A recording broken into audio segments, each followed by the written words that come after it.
କୁଆଡ଼େ ଗଲା ସେ ଦାମ? ଗାଁ ସାରା ଖୋଜି ଆସିଲି, ତାଙ୍କର ଦେଖା ସାକ୍ଷାତ ପାଇଲି ନାହିଁ। ତା ଘରକୁ ଯାଏ, ଦେଖେ ସେ ଅଛି ନା ନାହିଁ। ଏ ଦାମ, ଏଠି କ'ଣ ନାଚୁଛୁ ତୁ? ଏ ନାଚିବା ବନ୍ଦ କର। କ'ଣ ହେଲା ଭାଇ? କିଏ ତୁମେ? ମୋତେ ନାଚିବା ପାଇଁ ମନା କରୁଛ? ମୁଁ ତମକୁ ତ ଚିହ୍ନି ନାହିଁ। କ'ଣ ହେଲା? ମୋତେ ଚିହ୍ନିନୁ? ମୋ କତୁରୁ 5 ଦିନ ହେଲା ବା ଟଙ୍କା ନେଇଛୁ, ମୋତେ ଏତେ ବନ୍ଧା ଦେଇନାହୁଁ।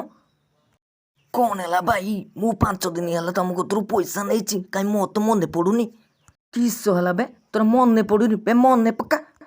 ଶୁଣୁ, ମନେ ପକା, ଶୀଘ୍ର ଶୀଘ୍ର ମନେ ପକା, ନହେଲେ ଏଇଠି କାଟିକି ମାରିକି ପୋତି ଦେବି, କେହି ବି ପତ୍ତା ପାଇବେନି।